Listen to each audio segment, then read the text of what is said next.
Hello दोस्तों, नमस्कार। GK Educare point में आपका स्वागत है। दोस्तों, आज हम लोग पॉलिटी से जुड़े हुए एक टॉपिक को पढ़ेंगे। टॉपिक है संघीय मंत्री परिषद।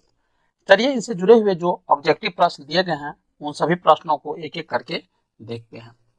तो चलिए आरंभ करते हैं।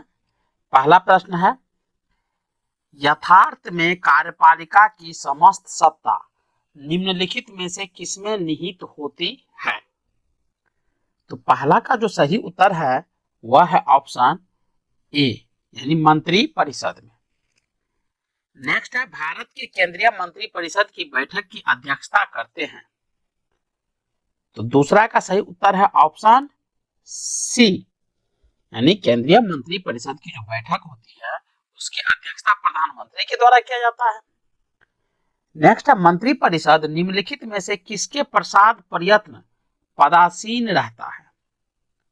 तो 3 का सही उत्तर है ऑप्शन बी, लोकसभा। नेक्स्ट है, कौन व्यक्ति मंत्री परिषद का सदस्य हो सकता है?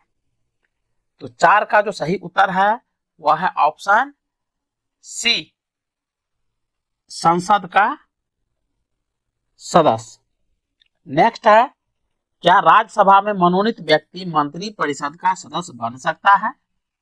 तो 5 का जो सही उत्तर है वह है ऑप्शन ए, यानी हाँ, वह बन सकता है। नेक्स्ट क्वेश्चन है, मंत्री परिषद के सदस्यों को पद की गोपनीयता की शपथ कौन दिलाता है? तो 6 का सही उत्तर है ऑप्शन ए, राष्ट्रपति। नेक्स्ट है, कोई व्यक्ति संसद के किसी भी सदन का सदस्य हुए बिना केंद्र में कितनी अवधि तक मंत्री रह सकता है? तो 7 का सही उत्तर है ऑप्शन बी, यानी 6 महीने तक। नेक्स्ट है, मंत्री परिषद में शामिल होते हैं। तो 8 का सही उत्तर है ऑप्शन डी, प्रधानमंत्री एवं अन्य मंत्री। नेक्स्ट है, मंत्री परिषद में मंत्रियों की संख्या। तो 9 का सही उत्तर है ऑप्शन सी, मंत्रिमंडल से अधिक होती है। नेक्स्ट है, मंत्री परिषद में कितने स्तर के मंत्री होते हैं? तो 10 का सही उत्तर है ऑप्शन सी, यानी 3 स्तर के। नेक्स्ट है, मंत्री परिषद में निम्नलिखित में से कौन शामिल नहीं रहता है? तो 11 का सही उत्तर है ऑप्शन डी, यानी संसदीय सचिव शामिल नहीं रहता है, जबकि कैबिनेट मंत्री, राज्य मंत्री और उप मंत्री शामिल रहता है। नेक्स्ट है, मंत्री परिषद में वरीयता की दृष्टि से मंत्रियों का सही क्रम है। तो 12 का जो सही उत्तर है वह है ऑप्शन ए, यानी कैबिनेट मंत्री सबसे बड़ा होता है, उससे छोटा होता है राज्य मंत्री और सबसे छोटा होता है उप मंत्री। नेक्स्ट है, मंत्री परिषद व्यक्तिगत रूप से उत्तरदायी होता है। तो 13 का सही उत्तर है ऑप्शन ए, राष्ट्रपति के प्रति। नेक्स्ट है, संघीय मंत्री परिषद के मंत्री उत्तरदायी होते हैं। तो 14 का सही उत्तर है ऑप्शन डी, केवल लोकसभा के प्रति। नेक्स्ट है, भारत में किसी भी सदन का सदस्य हुए बिना कोई व्यक्ति कब तक मंत्री पद पर आसीन रह सकता है? तो 15 का जो सही उत्तर है वह है ऑप्शन बी, यानी 6 माह तक। नेक्स्ट है, भारत में वह मंत्री जो संसद के दोनों में से किसी सदन का सदस्य नहीं है उसे मंत्री के पद से मुक्त हो जाना पड़ता है।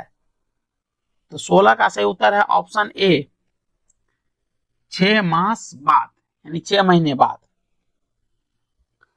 नेक्स्ट है, भारतीय संविधान में निम्नलिखित प्रावधानों में से कौन सा प्रावधान मंत्री परिषद की नियुक्ति तथा पदच्युति को विवेचित करता है? 17 का सही उत्तर है ऑप्शन डी, यानी अनुच्छेद 75। नेक्स्ट है, भारतीय संविधान के अनुच्छेद 74 और 75 किन विषयों पर विचार करते हैं? तो 18 का सही उत्तर है ऑप्शन ए, मंत्री परिषद। नेक्स्ट है, संघीय मंत्री परिषद अपने आचरण के लिए किसके प्रति उत्तरदायी होता है? तो 19 का सही उत्तर है ऑप्शन बी, यानी लोकसभा। नेक्स्ट मंत्री परिषद है, तो 20 का सही उत्तर है ऑप्शन सी, कैबिनेट से बड़ा निकाय। नेक्स्ट चलिए आगे बढ़ते हैं। नेक्स्ट क्वेश्चन है, भारत में मंत्री परिषद के अधिकतर सदस्य लिए जाते हैं। तो 21 का जो सही उत्तर है वह है ऑप्शन ए, लोकसभा से। नेक्स्ट है, मंत्रिमंडल का गठन कौन करता है? तो 22 का सही उत्तर है ऑप्शन बी, सिर्फ केंद्रीय मंत्रीगण। नेक्स्ट है, केंद्र सरकार में राज्य मंत्री की क्या स्थिति है? तो 23 का सही उत्तर है ऑप्शन डी, वह केंद्र सरकार का ऐसा मंत्री होता है जो कि मंत्रिमंडल का सदस्य नहीं होता है। नेक्स्ट है, स्वतंत्रता के पश्चात मंत्री परिषद के खिलाफ पहला अविश्वास प्रस्ताव कब लाया गया था? तो 24 का जो सही उत्तर है वह होगा ऑप्शन सी, यानी 1963 में। नेक्स्ट है, सामूहिक रूप से मंत्री परिषद किसके प्रति उत्तरदायी होता है? तो 25 का सही उत्तर है ऑप्शन सी, लोकसभा के प्रति। नेक्स्ट है, यथार्थतः मंत्री परिषद तब तक पद पर बना रहेगा जब तक कि उसे देश का विश्वास प्राप्त हो। तो 26 का सही उत्तर है ऑप्शन डी, लोकसभा। नेक्स्ट है, मंत्री परिषद की वित्तीय कार्यों में शामिल है। तो 27 का सही उत्तर है ऑप्शन ए, बजट तैयार कर संसद में पेश करना। नेक्स्ट है, यदि कोई मंत्री राज्यसभा का सदस्य है तो क्या वह लोकसभा में अपना वक्तव्य दे सकता है? तो 28 का सही उत्तर होगा ऑप्शन ए, हाँ दे सकता है। नेक्स्ट है, निम्नलिखित में से किस परिस्थिति में मंत्री परिषद विघटित नहीं हो सकती है? 29 का सही उत्तर है ऑप्शन ए, किसी मंत्री के पद त्याग से। नेक्स्ट है, मंत्री परिषद से त्यागपत्र करने के लिए मंत्री किसे अपना पद त्याग संबोधित करता है? तो 30 का सही उत्तर है ऑप्शन ए, राष्ट्रपति को। नेक्स्ट है, भारत में संघीय मंत्री परिषद के सदस्यों की कुल संख्या किससे अधिक नहीं हो सकती है? तो 31 का सही उत्तर है ऑप्शन डी, लोकसभा के सदस्यों की कुल संख्या का 15%। नेक्स्ट है, राजनीतिक शब्दावली में शून्यकाल का अर्थ है। तो 32 का सही उत्तर है ऑप्शन डी, यानी प्रश्न उत्तर सत्र। नेक्स्ट है, भारतीय गणराज्य में वास्तविक कार्यकारी प्राधिकार निम्नलिखित में से किसके पास होता है? तो 33 का सही उत्तर है ऑप्शन डी, मंत्री परिषद। नेक्स्ट है, जो व्यक्ति सांसद न हो वह कह रहा है, जो व्यक्ति सांसद न हो क्या उसे मंत्री नियुक्त किया जा सकता है? तो 34 का सही उत्तर जो होगा वह होगा ऑप्शन डी, हाँ, पर उसे 6 महीने के भीतर संसद सदस्य बनना होगा। चलिए आगे बढ़ते हैं। भारत के संविधान के अनुच्छेद 75(3) के अनुसार मंत्री परिषद निम्नलिखित में से किसके प्रति सामूहिक रूप से जिम्मेदार होता है? तो 35 का सही उत्तर है ऑप्शन सी, लोकसभा के प्रति। नेक्स्ट, संसदीय तंत्र में निम्नलिखित में से वास्तविक कार्यपालिका कौन है? तो 36 का सही उत्तर है ऑप्शन बी, मंत्री परिषद। नेक्स्ट है, मंत्री परिषद किस सिद्धांत पर कार्य करती है? तो 37 का सही उत्तर है ऑप्शन सी, उपर्युक्त दोनों पर, यानी निजी उत्तरदायित्व के सिद्धांत पर और सामूहिक उत्तरदायित्व के सिद्धांत पर। नेक्स्ट, स्वतंत्र भारत के प्रथम मंत्री परिषद में प्रधानमंत्री सहित कुल कितने सदस्य थे? तो 38 का सही उत्तर है ऑप्शन सी 36। नेक्स्ट, स्वतंत्र भारत की प्रथम मंत्री परिषद में शामिल एकमात्र महिला मंत्री कौन थी? तो 39 का सही उत्तर है ऑप्शन डी राजकुमारी अमृत कौर। नेक्स्ट, स्वतंत्र भारत के प्रथम मंत्रिमंडल में शिक्षा मंत्री कौन थे? तो 40 का सही उत्तर है ऑप्शन सी मौलाना अबुल कलाम आजाद। स्वतंत्र भारत के प्रथम प्रतिरक्षा मंत्री कौन थे? तो 41 का सही उत्तर है ऑप्शन बी सरदार बलदेव सिंह। नेक्स्ट, स्वतंत्र भारत के प्रथम वित्त मंत्री कौन थे? तो 42 का सही उत्तर है ऑप्शन ए आर के सनमुखन चेट्टी। नेक्स्ट, भारत में स्वतंत्रता के पश्चात प्रथम मंत्रिमंडल का कानून मंत्री कौन था?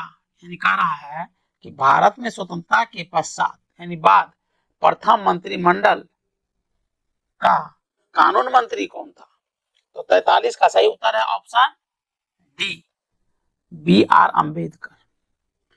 नेक्स्ट, निम्नलिखित में से कौन से व्यक्ति ने स्वतंत्र भारत के प्रथम गृह मंत्री के रूप में कार्य किया? तो 44 का सही उत्तर है ऑप्शन डी सरदार वल्लभ भाई पटेल। नेक्स्ट, संघीय मंत्री परिषद से पद त्याग करने वाला पहला मंत्री कौन था? तो 45 का सही उत्तर है option D Shyama Prasad Mukherjee. Next, संघीय मंत्री परिषद में सबसे लंबी अवधि तक लगातार एक ही विभाग का कार्यभार संभालने वाले केंद्रीय मंत्री कौन है? तो 46 का सही उत्तर है ऑप्शन बी राजकुमारी अमृत कौर। नेक्स्ट, निम्नलिखित में से कौन संघीय मंत्री परिषद में किसी न किसी विभाग के मंत्री 28 वर्ष से अधिक समय तक बीच में 2.5 वर्ष छोड़कर लगातार बने रहे? बहुत इंपॉर्टेंट प्रश्न है दोस्तों। तो 47 का सही उत्तर है ऑप्शन सी जगजीवन राम। ये बिहार से थे और इनकी ही बेटी लोकसभा की स्पीकर बनी थी। सबसे कम अवधि यानी मात्र 5 दिन तक केंद्रीय मंत्री बने रहने का रिकॉर्ड किसके नाम है? तो 48 का सही उत्तर है option B H R Khanna का। नेक्स्ट, निम्नलिखित में से किसका भारत के संविधान में स्पष्ट उल्लेख नहीं है पर परिपाटी के रूप में पालन किया जाता है? तो 49 का सही उत्तर है ऑप्शन सी मंत्रिपरिषद में भारत के सभी भागों का प्रतिनिधित्व हो। नेक्स्ट है केंद्रीय सरकार के संदर्भ में निम्नलिखित कथनों पर विचार कीजिए। तो 50 का सही उत्तर है ऑप्शन डी यानी न तो एक और न ही दो। तो पहला स्टेटमेंट पढ़ लेते हैं। पहला है भारत के संविधान में उपबंध है कि समस्त कैबिनेट मंत्री अनिवार्य रूप से केवल लोकसभा के ही आसीन सदस्य होंगे। यह स्टेटमेंट गलत है। दूसरा है कि केंद्रीय कैबिनेट सचिवालय संसदीय कार्य मंत्रालय के निर्देशाधीन कार्य करता है। यह भी गलत है। इसलिए आंसर डी दिया है न तो एक और न ही दो। नेक्स्ट क्वेश्चन है केंद्रीय सरकार के संदर्भ में निम्नलिखित कथनों पर विचार कीजिए। तो 51 का जो सही उत्तर है वह है ऑप्शन ए यानी केवल एक। पहला स्टेटमेंट सही है कि 15 अगस्त 1947 को केंद्र में मंत्रालयों की संख्या 18 थी। वर्तमान में केंद्र में मंत्रालयों की संख्या 36 है यानी दूसरा स्टेटमेंट गलत है। नेक्स्ट है संघ सरकार के संदर्भ में निम्नलिखित कथनों पर विचार कीजिए। तो 52 का जो सही उत्तर है वह है ऑप्शन बी यानी केवल दूसरा स्टेटमेंट सही है और पहला स्टेटमेंट गलत है। दूसरा स्टेटमेंट है कि हर एक मंत्रालय को प्रधानमंत्री की सलाह पर भारत के राष्ट्रपति द्वारा किसी मंत्री को प्रदान किया जाता है। तो ये दूसरा स्टेटमेंट सही है। पहला स्टेटमेंट है कि कैबिनेट सचिव की सलाह पर प्रधानमंत्री द्वारा भारत सरकार के मंत्रालय विभागों का सृजन किया जाता है। ये गलत है। चलिए नेक्स्ट क्वेश्चन है क्वेश्चन नंबर 53। निम्नलिखित में से कौन भारत के केंद्रीय वित्त मंत्री रहे हैं? तो 53 का सही उत्तर है ऑप्शन डी 1 2 3 4 यानी बीपी सिंह भी रहे हैं, आर वेंकटरमन भी, वाई बी चौहान भी और प्रणब मुखर्जी तो रहे ही हैं। चलिए आगे बढ़ते हैं। 54 नंबर क्वेश्चन है। क्वेश्चन है निम्नलिखित में से कौन से केंद्रीय मंत्रिमंडल का सही विवरण नहीं है? तो 54 का सही उत्तर है ऑप्शन डी, संसद से बाहर के किसी व्यक्ति को कभी भी मंत्रिमंडल का सदस्य नियुक्त नहीं किया जा सकता। यह जो है विवरण सही विवरण नहीं है, बाकी सभी सही है। तो पहला, यह संसद का एक भाग है, यह संसद के प्रति उत्तरदायी है, या उस समय तक सत्ता में रहता है जब तक उसे संसद का विश्वास प्राप्त हो। नेक्स्ट है निम्नलिखित में से कौन सा एक प्रस्ताव भारत में मंत्रिपरिषद रख सकती है? तो 55 का सही उत्तर है ऑप्शन डी, विश्वास प्रस्ताव। नेक्स्ट है निम्नलिखित में से कौन सा भारत में प्रशासन पर विधायी नियंत्रण का एक साधन नहीं है? तो 56 का सही उत्तर है ऑप्शन ए, सदन का विघटन। नेक्स्ट, अविश्वास प्रस्ताव निम्नलिखित में से किसके विरुद्ध प्रस्तावित किया जाता है? तो 57 का सही उत्तर है ऑप्शन डी, यानी मंत्रिपरिषद। नेक्स्ट है मंत्रिपरिषद सामूहिक रूप से उत्तरदायी होता है। तो 58 का सही उत्तर है ऑप्शन बी, 1, 2 और 3 केवल।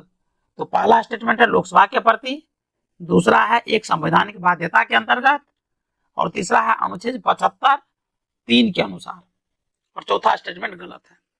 तो चलिए दोस्तों, आज के लिए बस इतना ही। मिलते हैं नए वीडियो के साथ, तब तक के लिए जय हिंद।